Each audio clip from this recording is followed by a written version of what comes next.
Welcome to the Charlotte Chatter Podcast with your hosts, Carrie Cliff and Mitch Benish. Now, here are your hosts, Carrie and Mitch. Well, they're made in arena dirt, in the blood, sweat, and the hurt, in the million-mile drives, in the years of sacrifice. Just living for 10 rounds. All right, here we go. Season 3, episode 23. A big number, like, what was it, Michael Jordan, number 23? Wasn't that? I think it was, wasn't it? When he was really good? No, well, he was never really bad. I mean, yeah. It seems like he had a different number. That's what is the fact of the day, I guess. But it seemed like he had another number. 45. Oh, yeah, that's what it was.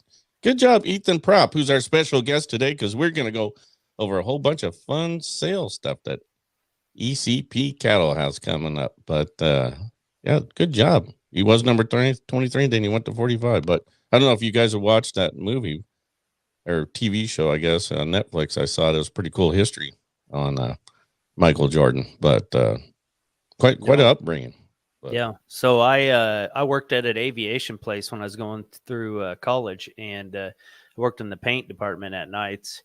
And one night, all the guys started hollering, "Hey! There's somebody, big names flying in. We don't know who it is," because they could tell, they were bringing out the red carpet or whatever they do. Turns out it was Michael Jordan and his family. Oh, you're kidding. And little airstrip right there in Lincoln, and they brought the plane in to fuel, and they carted out steaks to him. And, oh, wow. But we actually, so we're creeping by on the airstrip there with one of the paint department vans, and the whole family was standing out there, and his son was taller than him at the time. So yeah, wow. It was didn't get close enough to actually verify, but I'm pretty sure that's who it was. So that was. Can you imagine being his son and the pressure that you would have? Or expectations. Well, yeah. Can't you dunk it from half court? I think he could dunk it flat-footed the way he looked. I mean, yeah. No, that's all good. But we have a show dedication today. The show is dedicated to Scott Bradshaw. So he is a listener. He's from the Idaho area, but he is a Pittsburgh Steelers fan. And, the Cowboys beat the living bleep out of the Steelers this last weekend. So some of you might have seen all the posts he puts on my Facebook and comments about the Cowboys all the time. But I don't care if I lose out the entire season from now on. It's like the Super Bowl was last weekend because they beat the Steelers. So this show is dedicated to Scott Bradshaw, and I know he listens. So this one's for you, buddy. I'm sorry for your loss. And probably at least I think I'm up to 80 different posts I've sent him the last 2 days. So not rubbing it in. Oh no. I honestly don't care. If they lose out, I'm good. We beat the Steelers. And Scott Bradshaw. Cowboys might have a tough row. Oh man, they got a lot of people hurt. Oh my, and there's like 10 of them that are hurt. So I don't know. I don't know how they pulled it out. It was great though. I watched it to the bitter end and it was stressful, but everybody else was sleeping and I was up screaming at the television. So, but before we get into Ethan's consignments on some fun sales coming up, I just wanted to let some people know that we have some stuff going to be sold next week. So Cliff Livestock will be in Billings, Montana to the Nile Stock Show and Rodeo. And so they do next Monday, they have what they call a club calf sale and heifer sale. So last year was the first year, I think we put a Charolais heifer in there and they go through a show on Monday and then sell on Tuesday. And that is either live or online at Northern Livestock Video.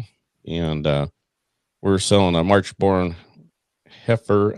Her name's Miss Loretta, named her after Loretta Lynn. But sired by our WC Rebel Bull, who's a redemption out of GAC Brenda, who's out of Outsider, and LT Brenda, the mother of Ledger. So, a lot of pedigree on there. That was our pick of the right bulls last year. And so this will be the first calf to sell out of him. And the mother side is an old cow. She's 10 years old, still producing. A cow that my daughter showed in 2014, won our ROE show. Her name was Pixie, and every year Pixie pumps on out. And she's out of Fire in the Rocks, who was a full sieve to Turton, and then goes back to LT Bravo on the bottom side. This heifer is PA free, by the way, too. So she's maternal sisters to the 2018 and 19 Nile champion heifers, and one of them we sold her on our online sale for $10,000 back east to Illinois. So power in the blood. She's a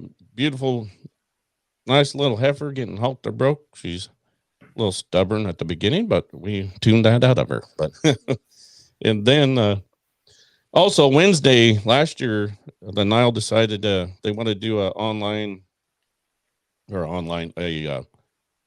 live genetic sale called On the Rocks Elite All Breed Frozen Sale. And it was pretty cool. You know, they're kind of mimicked in a sense what Denver does with the embryos in the snow, but they do it Wednesday night. And again, that'll be on Northern Livestock Video. I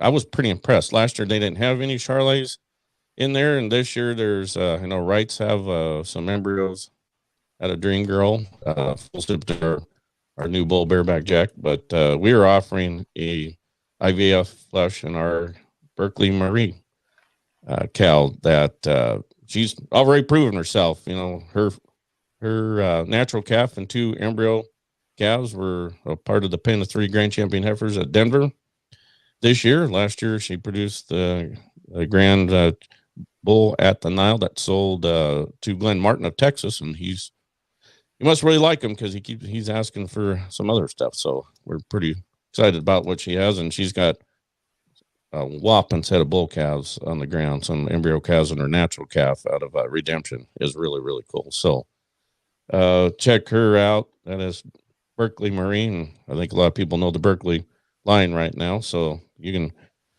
get a chance to IVF flush her next spring after she calves, and the bull of your choice. I mean, you can put her on a Scottish Highlander. I don't know. She's got a lot of hair. I don't think she needs any more, but it is. And I don't know how often we're going to do this. So she is, you know, I mean, we flushed her when she was 13 months old and got 20 eggs. Yeah, the 13 months, got 20 eggs, and 15 of them number ones, 5 number twos. And so she pumps them out.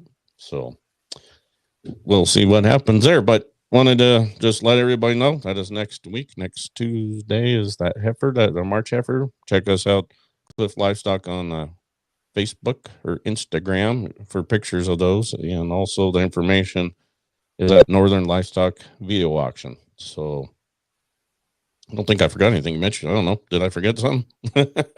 No, I don't think so. When's do those show before they sell, or they sell before they show? Yeah, they'll show on Monday. They show them by weight. So okay. So that sale's got a whole different show. Okay, I remember watching that. So you're basically showing against. I mean, there's some Angus calves, but they're mainly clubby, influence type cattle. But Miles Telson's been throwing some heifers in there in the past and done real well. And we're like, we had some extra heifers last year, so we tried it out, and we're going to do it again. So they go and weigh them, so you're not dealing with the whole age thing. Like, just kind of came out in the short runs. The short-horn breed. Yeah. So rather interesting topic. I guess let's lead right into that, because I know, Ethan, you sent that today too. So what's your thoughts about that?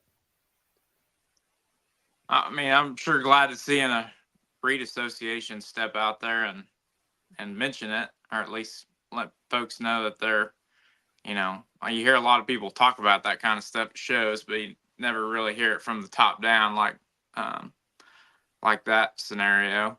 I saw a Facebook post today or yesterday. It was Jason Elmore. His thought was that they ought to show everything that was a year old or younger during that whatever show by weight. Mm-hmm. And just do the birth dates on the big breds and big bulls and that kind of thing. Yeah. Well, it that's what the Nile does. This is like a club calf type deal, but I I kind of like it because it's year in like size and kind of changes that aging factor. I mean, I don't know. I saw a June heifer that, I mean, her average daily gain on a sale here a couple weeks ago, so it must have been 8.5 pounds a day. I mean, Yeah. so I mean, people do the calculations. I mean, if they're weighing 800 pounds and born in June, it ain't gonna happen. I'm sorry. So Yeah. And here's the deal on that. Like, we were at Kansas City this last year and went to Louisville, and I can say in the Shorthorns it was probably as bad as any other breed. Obviously, Shorthorns aren't known for their average daily gain necessarily. Now, there is some that are pretty functional, but them heifers. I mean, there was a 300-pound difference between this particular class, and I can't remember. I think it might have been in Louisville. There was 2 heifers. 2 of them weighed 300 pounds more than the other 2. oh wow. And the judge splits them. I think he used a little one, then maybe a big one, then little one, then a big one, and it's like, oh God. But from a breed standpoint, it's like, is that going to hurt your growth factor, or is it just going to help it, where people are actually going to put hopefully their right birth dates down? And I'm not saying they didn't, because I know even like in the Herefords, the people we bought our Hereford from this last year that Devin showed at Junior Nationals, they have big growthy Herefords. Like, that thing was, our May Hereford was as big as most Marches at every show, and but as soon as everybody asked us where we got it from, they're like, oh yeah, I could see that. Yeah, I mean, they just have yeah. big lengthy Herefords. But Yeah. I was thinking about the last couple of days. I'm like, is it gonna hurt them as far as? But I don't think so. Yeah. I think it could get people to be honestly thinking, all right, instead of me making this February heifer April or a May, we just need to get a little bit more growth to be able to compete if we're going to show. And then hopefully, as you better yourself, you have better production cattle on the backside of things, or on the front side, whichever way you're focusing. But just get things back, to normal. And I kind of see it quite a bit with the Charolais deal. It's like, oh, that's a big old, horse of a cow coming in this March class, and then you look at the EPDs that are pretty sustained, and you're like, yeah, don't have a very good weaning or yearling EPD. I'm not sure where she miraculously got that weight from. Right. Other than I do feel like Charolais, you can hide a little more weight just because we're a breed that doesn't get over fat, so you can push the feed to them and make them bigger, that 100 200 pounds bigger as they get older than some of the other ones. But I don't know, it'd be curious to see how it all plays out if the other breeds are gonna follow suit, which I don't see it happening right away anyways. But I swear to God, I was talking to somebody and they talked about something coming down the pipeline for genetic testing to see how actually old they are. And wow. Like, if that would happen, I mean, it's got to be, darn well, it's got to be. I mean, they can test for anything else. They ought to be able to test for how old that calf is. If that would happen, and I don't think that's ever going to get pushed, because, I mean, you're either going to have to genetic test them all or not any of them, or, what's your deal there? But, it could be interesting, but it does at least put a little pressure on these people to maybe come back down to reality and just compete, Yeah. Let's not try and outsize everything, and let's just go head to head, Compete the honest way. For those people that haven't seen it, there was where did you guys see it online? It's all over online. I think the National Shorthorn Association put out a press release. So there's a press release you can go look at and just kind of talks in detail. Ethan, you got a better memory than I do.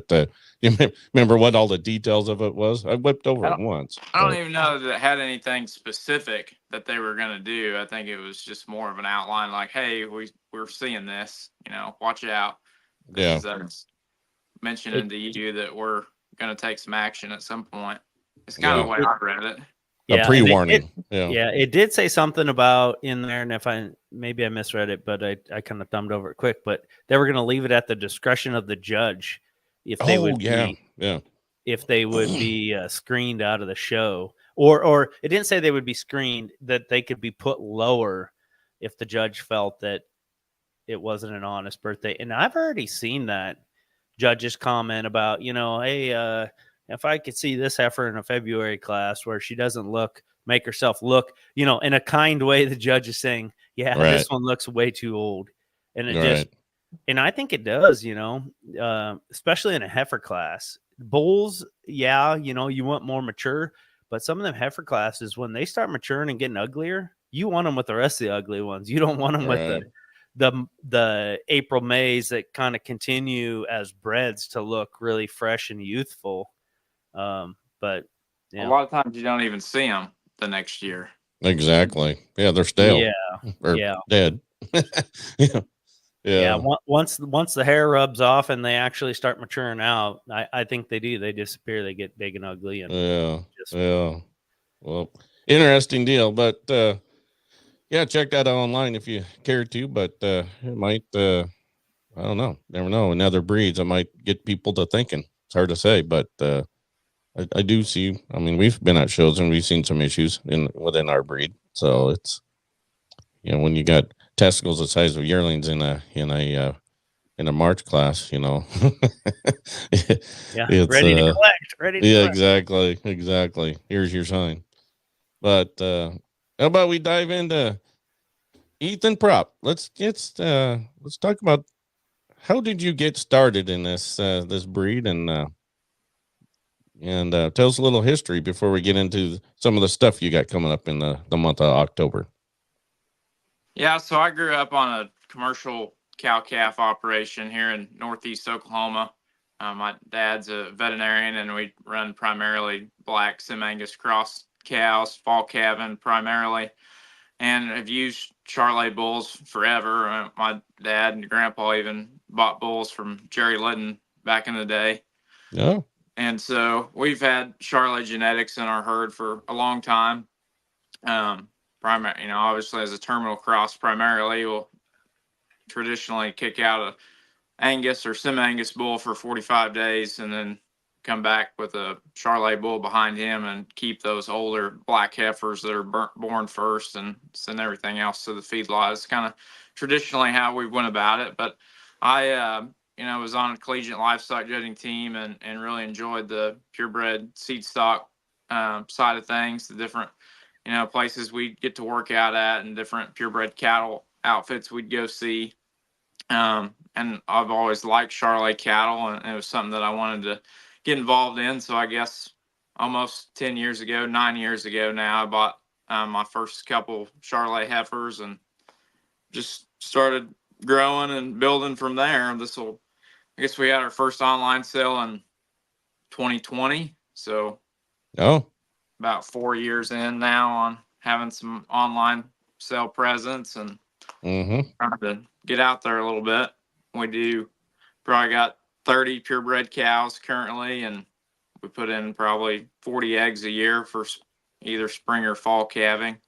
Just kind of where we're at on the purebred side of things at the moment. Good deal. Well, I'm glad to see you converted from so the other colors into some white. So this is good. Even though you were using Charolais bulls, but it's a good deal. But I should mention, Mitch, that Ethan was the high bidder in. We donated a lot for the Junior Association, correct? Yeah. Yep. At Junior Nationals. Yep. Was it last or for this year, I guess? And so Ethan had a bid off with whomever and was the winner of that. So the money from that went to the juniors, and that is why we're here to help promote his upcoming sales and featured lots. So yeah, I appreciate you guys doing that, and sure glad to be involved here and get to visit with you guys a little bit. And you guys the best of luck, Carrie, on those sales coming up here next week. Well, appreciate it. Yep, we'll see. It's supposed to be good weather in Billings, Montana, and I got to tell you, just being in Montana, I'm excited. So Well, I can say this from watching what I've seen sell for Charolais heifers, and even our own. We sold our absolute youngest one we've ever sold on our first online sale, and she sold very well for embarrassingly me saying the condition she was in. For her age, she sold very really good, and some of the other ones I've seen sell here in the last 2 weeks of definitely there is a call for Charolais genetics heifers for sure. So yeah, 100%. It's exciting. So, yep. So let's talk about the first sale that you have a couple bulls going to, which would be October 25th. Yeah. So we've got going to sell choice on a pair of bull calf prospects at the American Royal and the Royal Collection sale that West Chisholm manages there. It's on that Friday. I guess it'd be the day before the Junior and Open show at Kansas City. And we'll have those 2 bulls that morning in the Breeder Bull Classic as well. So we'll show them first thing Friday morning and then have that sale that afternoon. So they're a pair of March, April bull calves, kind of going back to the JoJo cow family of Mark Johnson's, the 2404 bull. He's a redemption, and his mother is an outsider JoJo that we called Jordan. Talked about that at the beginning. Yep. Comes full circle. Yeah, a little bit. Both those bull calves are PA free. The other one, the 2408 bull, is a Southern Comfort out of the original JoJo cow. So we would have bought some embryos from Mark and put those in for that mating there. EPD wise, I think they're both, pretty solid across the board. I guess that would be kind of a goal for us a little bit to try to blend some production type genetics with some show ring eye appeal, I guess, is kind of something I try to think about on a regular basis. And I don't know that one of those bulls are curve bending from an EPD standpoint, but I don't think they're shameful either. That I was looking before we got on here, the Redemption bull, he's in the top 15 percentile for weaning weight. And then from a carcass standpoint, he's top 15 percentile for ribeye area. His TSI is in the top 25 percentile and marbling in the top 20. So perfect. Nice. Yeah. We've kind of talked about that before, at least my theory on trying to have those sires that maybe will produce show cattle and production type cattle. It's tough to get, and I know there's some out there and some people have made it work, but it's tough to get those high TSI bulls to produce cattle that you can sell at 7-8 months old, just for the fact that they just grow and grow and grow. We've seen that with the Prestige, that we had out at Denver last year. That bull just continued to grow and grow and grow. And as you're trying to get something ready for sale, sometimes you want them to, hold off on growing for a minute and get some of that bloom on them.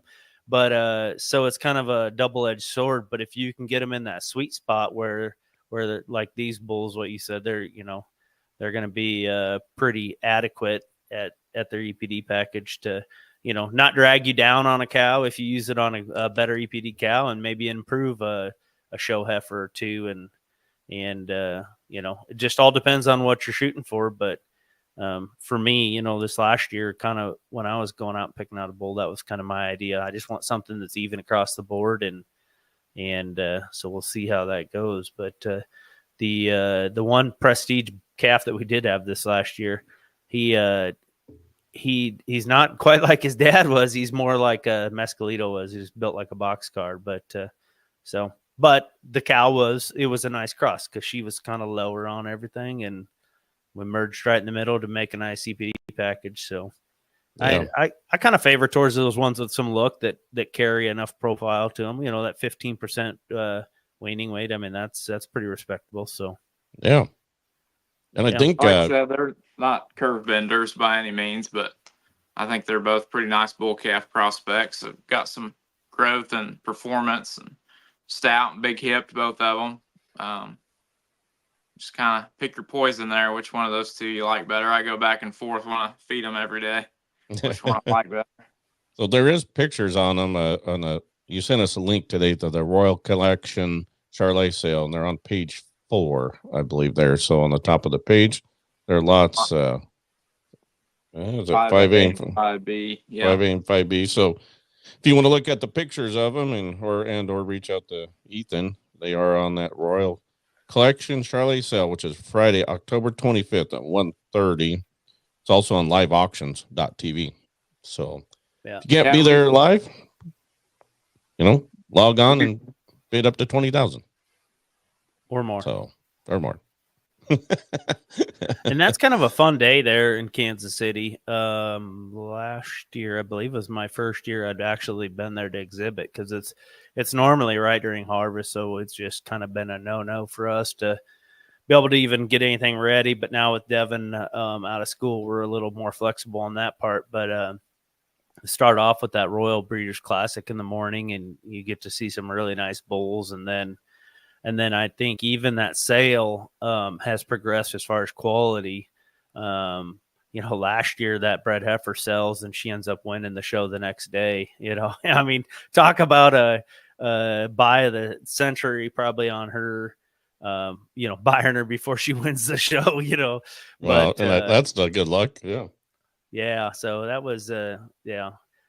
But so it's a nice sale. I mean, there's, I was kind of thumbing through there today, and looks like there's some nice heifer prospects, and I think some embryos, and there's a really good assortment of Charolais cattle on there. So I'm kind of excited. We'll be in Kansas City, Devin and I and Andrea. So cool. We're definitely going to be checking it out. Yeah. We're excited to be involved. Glad that Wes reached out about us getting involved. I've done that before. I guess it's been 4 or 5 years since we took cattle up there at Kansas City, but it's a fun trip, and we're looking forward to it. So you taking any of your students, your day job? Or are you taking some of your kids to break them in and have them help scoop shit and everything else? Good. You bet. Yeah, I'm going to try to mesh that in with some ag curriculum so we don't have to technically take off any days of work. Yeah. So we before we go into your other your online sale that you're gonna have, why don't you give us a little recap of the trip you did? It was actually during Charolais Junior Nationals, and I actually know that you chickened out to come to Junior Nationals because you didn't want to golf with us anymore, but you did have a good excuse, and you got to see some beautiful country. So and brought home some hardware. I was supposed to be the A team member there last year, or Minnesota, and I kind of let you guys down on my golfing ability. I'm about to accept that I'm not going to make the PGA Tour in this lifetime. So. Yeah. We told everybody that we had to redeem our inaugural winning from the year before, but that didn't happen. But we had it was all fun though. Yeah. We had more fun. Yeah. No, my day job is I teach high school agriculture at Locust Grove, which is here in this county, Mays County, that I live in. It's on the other side of the county. But our livestock judging team had the opportunity to go to Scotland this summer because they'd won the Tulsa State Fair contest, and that qualified them to go to Denver. And then they were runner-up at Denver. So the top 2 teams from the National Western, and then like the top 2 teams at National FFA and the American Royal, they earn a invitation to this trip overseas. And so we were fortunate enough to get to do that. We were really blessed by a lot of people in our community that allowed us to raise enough money to make that happen, because it was about $6,000 a person trip. Oh, wow. So we flew into, this was right during Charolais Junior National. This is the first one I've missed in a handful of years, I guess. But we flew into Edinburgh and Scotland, and they have a contest at the Royal Highlands Show there, which is really a neat event. I don't know how many animals they have exhibited there, but it's all species, horses included. And it's only 4 days, which is surprising to me. You think about all the different state fairs and OYE and all these other events we have, they drag out as long as they can drag them out for. And then you go to a big international event like that, and they do it all in 4 days and tear down. Wow. So it's really efficient at how they go about having a stock show across the pond there. Yeah, that's awesome. But anyhow, they got to judge there. So they just have cattle and sheep. And we chose our team just to judge cattle, because they don't do like an overall cattle and sheep combined score. But they ended up winning the cattle division over Oh, there wow. at the Rural Highland contest. So that was really neat.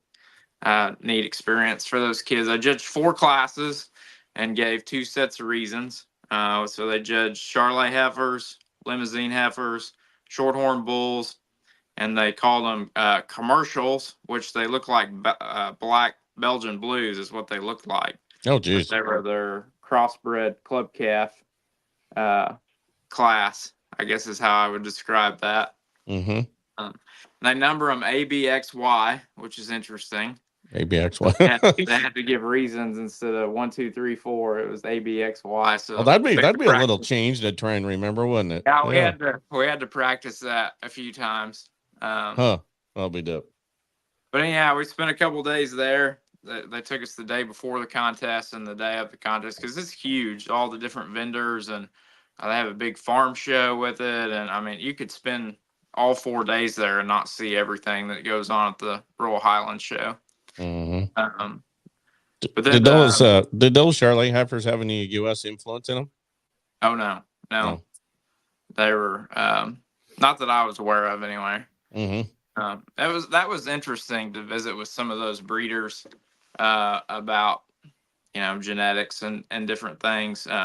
Speaking of the age deal that we talked about at the beginning of this, I actually brought that up to a couple of them, and one thing they do in their association, and I think this is across breeds and over there, is you have to register that animal within 30 days of it being born, or it's not registerable. Oh, wow. Oh, wow. And they have a lot of their breeds have field reps that actually come and inspect those newborn calves. Wow. So that was that's intense. Yeah, very intensive from that side of things. Yeah. But no, it's a little different style. I mean, they're pretty fortunate from a climate standpoint. You would think as far north as Scotland is, their weather would not be real good most months out of the year, but surprisingly it is. And they get a lot of rainfall, and their soil is really good. So their forage growth pattern is a lot quicker turnaround than what we're accustomed to on this side. And so they're structure is not as big of a priority to them because they're not in large pasture settings that you see in a lot of this side of the world. So they're all about lean muscle growth and performance. They don't really care about body depth or structural correctness. It's just muscle, and not much emphasis on marbling either. It's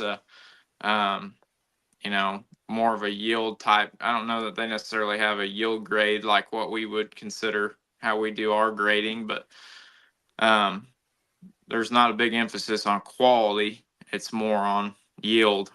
And they eat a lot more fish and chicken than beef. I guess beef would be at the not as highly selected for. Well, a whole different world, isn't it?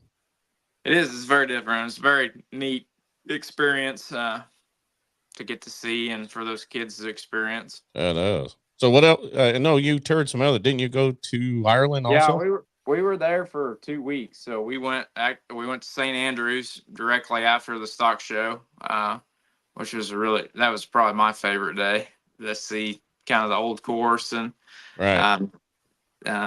But anyhow, we went to the city of Edinburgh one day, which was really interesting because it's it's very segmented. They have buildings that are as old as 1400s in a segment of the city to like 1800 type vibe to modern type vibe. Edinburgh is a really neat city. Very crowded. Yeah. Wouldn't want to live there, but it was neat to visit. Yeah. And then we went, took a ferry to Ireland and spent a few days in Ireland. We judged at a little county fair type deal in Ireland. They kind of did that alongside the show judge. So they would bring in a class of 7 or 8 head, and they would, as a group, get to judge them real quickly. And then the show judge was the official. That was a tough day. It was raining the whole time. Oh, geez. That day. What towns were you in Ireland? So we stayed in Cork for a day or two. Yeah. we stayed in Been there. near the Blarney Castle. I don't remember the name of that town. You didn't kiss the stone, did you? I did not. No. Okay, I think I warned you, didn't you? I mean, my wife has a cousin. Well, 52 cousins in Ireland. So the last time we went over, she has a cousin lives in Cork, by the way, and then they said, "Don't kiss the Blarney Stone. The locals go and pee on it." Well, I didn't do that. So, but that Good. was next stop. That castle was like a little different. Some of the ones we'd been in before that were pretty modernized, where that one was hadn't been tampered with a whole lot, so you could tour through it. And that part of it was neat, and it was kind of on a real neat countryside that had cows around and a little wooded trail you could walk through. Just really pretty scenery around that. It was beautiful. And then we spent a few days in London and then flew home. Wow. So did you get to try the Irish Guinness on tap at the local pub? Yeah, we did. Yeah, I'm not a fan. What? It's like a milkshake. Yeah, it's not my speed. Really? Well, we did. God almighty. We were staying in, was it County Cavan? I think it is, at one of her cousins, and which ironically, which was really cool, where the house we're staying at, there's a pub within walking distance, eighth of a mile, right next to a John Deere dealership too. But anyway, the drinking with the locals at the pub, and boy, I don't know. It tastes like, they pour it in thirds, on the tap, and tastes like a milkshake. I just loved it. And we brought some back. It just doesn't taste the same in the U.S. as it does over there. I don't know. But I figured you'd like it. That'd be dip. Yeah. You Okies, So, well, congratulations to your crew, and kudos to you being a good coach for giving these kids a tour, and obviously I do have to ask, Denver, who was the top team that won Denver? Team from Indiana. Indiana. I'll be up. Yeah. Congrats to Indiana. So this year, they're on the headhunters list, right? You're going to go and beat Indiana in Denver, right? So that's we didn't qualify to go. You can only go to Denver once, so I'd have to get the group together. Yep. We got to redirect a little bit. Yeah. Well, it'll work. So let's talk about a sale that you have, your own sale, the ECP cattle. It's a fall feature sale on CK Online Sales, and that is October 31st on Halloween. Yeah, so it'll be that Thursday after we get back from Kansas City. So this is a trick or treat. You give you're gonna do a trick or treat event then, huh? Yeah, I haven't thought about that, but maybe we should, or grill steak or something. Yeah. So let's go down the lots that you're offering. You have 5 yearling bulls and some show heifers. So let's talk about the bulls that you're going to be offering. Yeah, so our leadoff bull, and he's actually entered for the Bull Classic there in Kansas City as well. He's all 5 of these bulls are sired by our copy white bull that we've been using. So his mother is a Blue Mountain out of the 1140 cow. It's been around and been popular for a long time. He's a PA free bull. Bull we like pretty good. Like I said, we're going to take him to Kansas City, and he's going to be in the Bull Classic as well. Real stout, good made, good structure, really good footed. Like that bull quite a bit. Really like his mother. That's a really nice cow that he's out of. So what have you done weights on these bulls recently, or will you have that data at sale time? Yes, we'll have some data. I don't have them written down here in front of me, but yeah. So these are fall borns. So they range from first part of September to middle part of October. So these are actually September's. They're not last year's February's. They're legit. You got pictures. Did you register them within 30 days of being born? I don't know that I got them registered within 30 days of them being born, but I do have their birth dates written down. Okay, good. Well, you're a good, trustworthy guy, so I think people get. I mean, the bull that's entered for the Bull Classic, I believe his birthday is September the 30th. So. Yeah. Okay. Didn't fudge on that one at all. No, you didn't click one more day on that at all. That's awesome. Yeah. Oh, cool. So that's your lot 1 bull. How about your next one's coming up? So the 2312 bull, he's another copy white, and his mother is actually a cool cub. out of a Wilma cow. So his mother I'd have bought from Jed Wagey, Ace's Wild. I guess she was in Gerald Buck's sale, but I would have bought her as an open heifer a few years ago. So that bull's mother's, so his granddam is that Wilma 3S cow. That'd be the mother of Encore, and it's Diablo 2, I believe. Oh, yeah. Yeah. So cow side stems back that way. Another PA free bull. He's the top 7 percentile for ribeye area and top 6 percentile for scrotal. Wish his attitude was a little bit better. He's not really mean, but he's just kind of skittish. Bully. Mm-hmm. He just needs some cows. He's not a pet. Yeah, he needs some female companionship, I think. Yep. Fix him right up. Yep. He maybe has shot more rib, maybe shot more hip and bone than that 1140 bull that we talked about before. I don't know if he's quite as good footed and good structured, but another stout, good looking bull. Kind of a neat pedigree cross. So the copy white bull, so he's a Tiago bull that we would have had that a neighbor of mine raised. He won his division at Cattlemen's Congress in the Royal, and was Supreme bull at South Dakota State Fair a couple of years ago. So we've kind of went all in on using that bull. Haven't even done hardly any AI in since we've had him around. Yeah. And just using him. Good deal. Good deal. So. And you took pictures today, which today is, the 16th of October, 9th. Oh, what is today? 9th. Yeah. 9th Wow. of October. Yeah.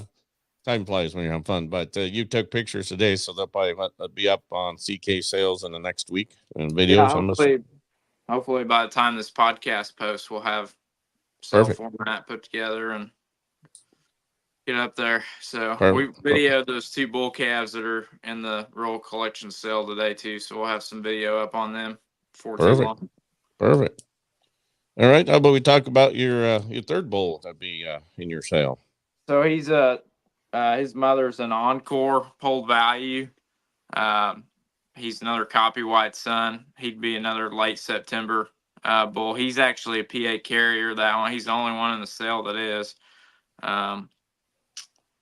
So his mother I'd have bought out of Texas limited edition sale that Pembroke used to do. That would have been about the first one that I bought in 2015. So his mother's been around a long time. Always does a really nice job. Kept her around. I don't know. Copy white seems to stamp them. He puts a lot of rib in them, a lot of hip. They're good structured, good footed. Maybe could use a shot more bone, handful of them, but I'm excited to get them up there, get some pictures and videos out there for people to see. So people ask a lot about them, what those copy whites are looking like. So these are be some of the first ones, I guess. Good deal. Yeah. Well, people will be able to get to see a good representation on some cow families. So yeah, hopefully. Yep. Next one, the 23-21 bull. His mother's an Up the Limit Brenda Blues. So the bull she had the year before was our high seller in our fall sale last year. He'd have been sired by Deliverance. This bull is real solid, EPD wise across the board. He's a PA free bull. He's in the 30th or better percentile for yearling, scrotal, TSI, and ribeye area. Real good fronted, real good balance. Big test. Yeah, what's his ear tag number? 23-21. Okay. I don't have lot numbers yet. Okay. But that's a nice cow that he's out of too. Like I said, the high seller last year was out of that cow. And that outsider son called Deliverance of Thomas's. Well, I think if you look at Copy White's pedigree, goes back to Keys Allstate. So, back in that day, I had AI to him and actually had an Allstate son from Settles at a Fire Girl. That was in the reserve Grand Pen 3 at Denver Stock Show. I think we bought them for like $18,000. And then they those cattle really put on the bone, and they're just good, solid made cattle. There's really wasn't much holes in it. It could be an outcross for a lot of people on a pedigree wise. Mm-hmm. So, yeah, wouldn't be hardly any outsider or firewater influence on any of these bulls on either side of the equation. Yep. I'd have to look back a few generations, I guess, to figure that out for sure. But yeah, we've sure been happy with the copy whites. Yep. So. Good deal. And then go ahead. So you got one more bull offering. Got one more. He'd probably be more of a commercial guy's bull because he's out of a crossbred cow, so he's just a half blood. Doesn't look at him, pink nose and white, but his mother's kind of a smoky colored cow. But just what I thought was a nice calf and kept him intact, and I think he'd be a good bull for somebody. Yeah. If you're not really concerned about keeping up with any registration papers or anything, just need a nice bull that's going to add some hybrid vigor to some black cows or something, I think. Yeah, got a breeding bull. Yep. Yeah, he's quite a bit younger. He'd be in November. So hopefully we're going to see him and test him there that Monday before the sale. So hopefully they'll firing on all cylinders. Yeah. Isn't semen testing the most stressful part of the whole thing? You do all this work and sometimes there's an unknown. Yeah. And feed so cheap. Yeah. So, well, that'd be your bull offerings. That's be bull offering. Yeah. Yep. Let's dive into your show heifers that you're offering. Small but mighty. So I'm pretty excited about these three heifers. The first one, she's end of March, 2407's her number. So she's an outsider 225. So she'd be a full sister to the cow we call Big Booty Judy. That was a reserve at Congress that we sold a couple flushes on. Braden House has got along really well with some big game hunters out of that flush. My buddy Will Shelby's having a sale with Ryan Callahan here in a couple weeks, and he's got some Judy daughters out of Outlier that look awful nice. So this heifer would be a full sister to the Judy. Really big, stout, big footed, lots of bone, big hip. Needs to belly down a little bit, to be honest with you, but she'd be either a good show heifer for somebody, or if somebody's just looking for a replacement female with a really nice pedigree. Right. I like that heifer a lot. She's really good necked, lots of power. Like I said, she needs a little better feeding program, but Big Booty Judy. What did you name that cow? Or no, Grant Hubbard actually did. So oh, that's awesome. So what is the calf's name or the heifer's name?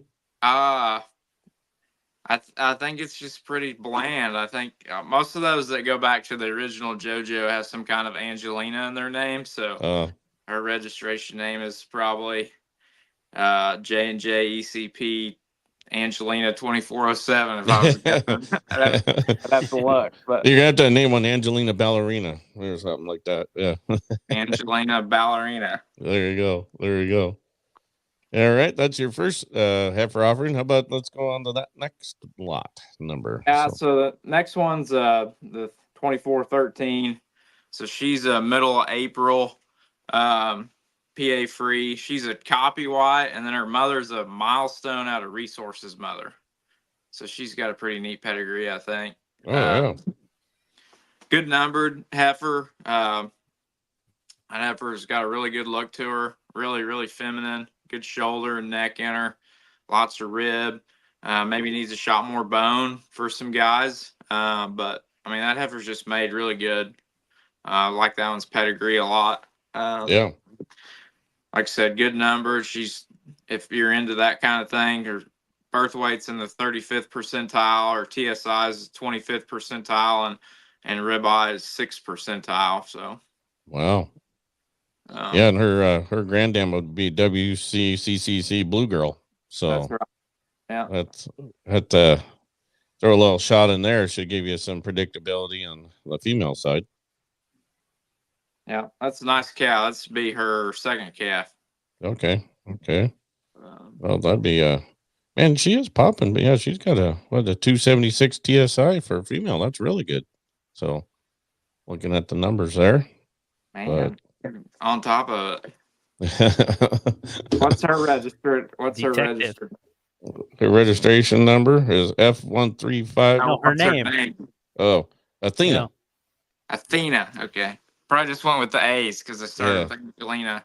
So Yep. probably just stuck to the A's. ECP Athena 2413. I mean, if you're a numbers chaser, look her up because that's a pretty big set of numbers for a female. So, but look. I mean, look at the genetic package in that one. Milestone and Resource and Allstate. Got her all packed in there. You'll be disappointed when you see her picture either. I like Cool. that heifer. She's been one of my favorites for a while. Yeah, and she is April 17th, an actual April 17th. That's correct. So your last heifer offering. Last for one. yours. Yeah. So 2414. She was born the next day on the 18th. So she's a Reagan, and her mother is an outlier and goes back to LaFray's stuff. I believe that cow's called Emerson.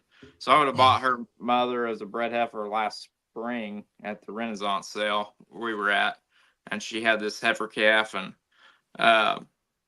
she's made real similar to that copy white we just talked about. She's got a little more bone in her, and she's better haired. You know, some of them, you like that real good show heifer type Charolais hair. This is the one that's got it of those three show heifers. I don't know how do you describe that hair? That's voluminous, I guess, and got some bite to it, and it's not long, stringy, nasty Charolais hair. Oh, soft-haired Charolais heifers. That's how I can think of a 4-letter word: rare. I mean, in the Charolais breed, you don't see that much, right? The good hair. Yeah. Get that from Outlier. I don't know. But. Yeah. Well, Berkeley back in there, you know, with the Outlier, that Berkeley Marie, that cow that we have, she throws the hair on them. So she was soft-haired. Yep. Mm-hmm. Soft-haired. So I think I think it goes way back. If you go back into it, I'd say it goes back into Gerard Montezuma. It would be where that hair comes from, in my opinion. But, you know, when you get way back in the whole Berkeley lineage and whatnot. But I know one thing, that hair is harder to mess up with a set of clippers when you're an amateur like me. Well, that's why you just, them youngsters that you have on your judging team, you just turn them loose and say, here, have at her. So I don't trust them that much. Not yet. Actually, not yet. A couple of them I had to have. So the dosha. So we just got done with Tulsa Fair, and so I was one of the officials at the college contest last Friday. Well, the doe show was going on at the same time, so I had to recruit a couple of those kids to fit does for me while I listened to reasons. Oh, but wow. I think they did a pretty decent job. So good. They might get to do that full time. There you go. Yeah. Well, that kind of wraps up your sale. That will be on Halloween. So the trick or treat sale, ECP cattle on CK online and sales. So call that trick or treat sale. Yeah, you missed the boat on that one. Yeah, you could have done trick or beer. You know, Mitch would be buying all day long. So you throw in a half case of Bush Light with one of them heifers. Heck yeah, he's all in. So yeah, I had a friend one time told me, he goes, if you tell somebody you want $60 for repairing, you know, whatever, they kind of frown at you. But if you tell them you'll throw in 2 cases of beer that cost $40, they'd be all over that. You know, and I'm like, yeah, there's something to that, I guess. My best business deals have been either set around a food table or a whiskey bar. So, I mean, it is what it is. So, what does that say about you? You know, I'm simple-minded. But look up Ethan's bulls at the Royal Collection sale on the 25th or the CK online sale. So you got a lot of fun stuff coming up. And again, congrats to what your kids have done on the judging side this last year. That's a phenomenal feat, and what an opportunity for them to get to tour like that. I mean, Ireland is, when they say, what is it, 30 shades of gray, green or whatever the term was. I mean, when we first went there, I'm like, how, green's green. No, you go to Ireland, there's every type of green you can think of, but absolutely gorgeous. So highly recommend it. But with that, I think we got a good wrap with the sales coming up. So we'll be in Montana next week. So if anybody gets bored and want to come up and help partake and or just sit down to bullshit, come on and say hi. So, and I think Mitch, you're going to be in Kansas City. When are you leaving? We're going to be there 2 weeks. Actually, we're going to take a steer up next weekend or next Wednesday, and then we'll be there with the Open and the Junior Charlet show the week after. So sometimes it overlaps on each other, so I wasn't quite sure. But anyway, with that, Ethan, good luck on your sales, and if anybody needs to get a hold of you, why don't you what's your phone number? Yeah, so my cell phone number is 918-864-6567. We've got a ECP Cattle Facebook page too, so we'll be posting sell links and stuff on that in the coming future. Perfect. Well, look for the pictures, of videos, and if you need any more information, call Ethan. I think he's a good, honest young man in our Charlie breed. So that's it's good to see. So when you're making first generation Charlie, yeah, and you see a September 30th calf, that's pretty cool that you did that. So I applaud you. So goes with our topic at the beginning. Anyway, everybody have a good day and root on them Cowboys. See you on the next trip. Thanks, guys. Thank you. Well, some raise them up, and some raise the roof, and some give their lives protecting me and you. And all legends never die.